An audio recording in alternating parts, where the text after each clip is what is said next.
This is really shocking, surprising, terrible. I don't even know what other name, to call this. For military to take over in a country, and then the citizens of the country are outside jubilating, celebrating. This says a lot. It tells you that people have been enduring the government, people have been going through a lot, people have just been persevering for the moment, and now that they see that another a military has taken over, or that a coup d'etat have taken place, they are jubilating, they are happy because now they feel that they have a better chance at a better living. Before we go into the details of today's news, if you haven't subscribed to this channel, please do well to subscribe. Turn on the post notification bell so that you can be the first person to get notified whenever we upload a new video.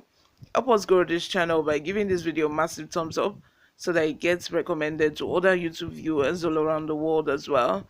Lastly, leave your opinions in the comment section below. Without further ado, let's delve right into the details of today's news. Just in, Niger soldiers finally announced coup after detaining President Bazoum. Soldiers in Niger have declared their takeover of power, detaining President Mohamed Bazoum since Wednesday. The military announced the coup via a televised broadcast earlier on Thursday. During the broadcast, 10 military officers addressed President Bazoum directly, stating their seizure of power was to end the regime due to the deteriorating security situation and bad governance. In their announcement, they declared the constitution dissolved, all institutions suspended, and the country's borders closed. Despite significant condemnation of his detention, President Bazoum was ultimately disposed.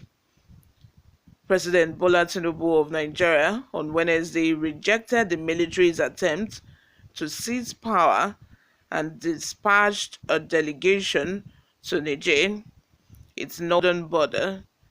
Tinubu had previously warned that West African nations would no longer tolerate violent power seizures in the region.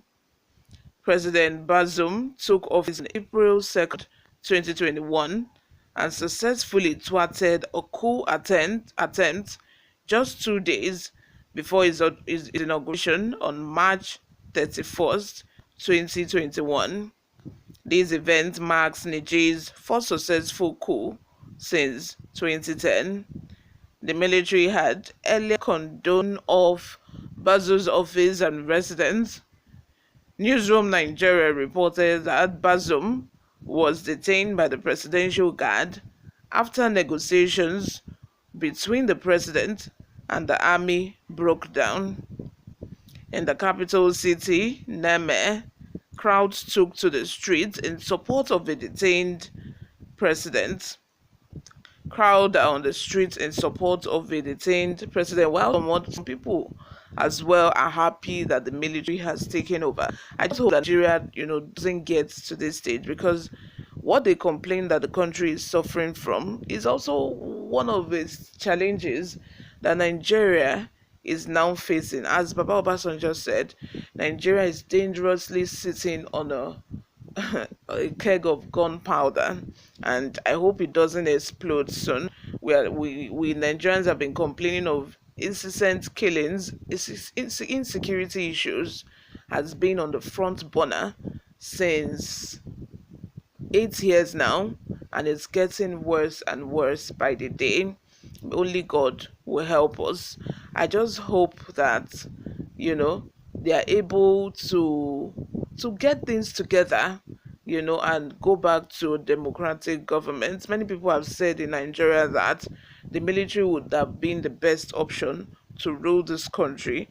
And I don't know, people who have experienced military government before, leave your comments in the comment section. But I don't think that, although the military have their way of doing things, because when they give you an order, you must surely obey the order. There's no one thing. There's no federal government saying that increments of salaries or implementation of minimum wage must take place, and then the state governors will say that they cannot afford it, they are not doing it. Those things cannot happen under military regime. So those are the advantages that I think is there. But on the other hand, I think people will no longer also have their freedom of speech, freedom of expression as well. All these Twitter warriors just talking anyhow on Twitter, I don't think that freedom will still exist in the military regime. And also freedom of association. You cannot say, okay, you want to meet somewhere, Abi, you want to protest. If the military says no, it's no. You cannot meet a placard and start saying that you want to demonstrate, you want to protest against bad governance, you want to protest against what the military has done. I think those are the privileges that we have under the democratic government that will not be accessible to citizens under the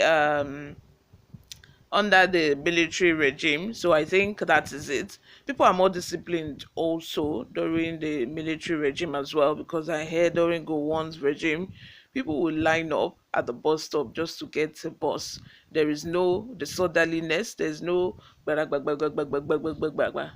up as you come and enter the bus. There's no littering of the streets, no throwing of papers on the floor. You get arrested just for doing that. And I think that, one of the things that people liked during the military regime. But at the same time, is if the president if a democratic president does that, in fact, the president is in serious soup with that, because that is the end of his government. But anyway, these are just my opinions, guys. You guys know I don't know much. I'm just keeping it real. What do you all think about this coup d'etat that just happened in Niger Republic? Leave your opinions in the comment section below. Subscribe, guys, if you haven't subscribed. Thank you very much for always listening and watching. I will see you in my next video. Bye for now.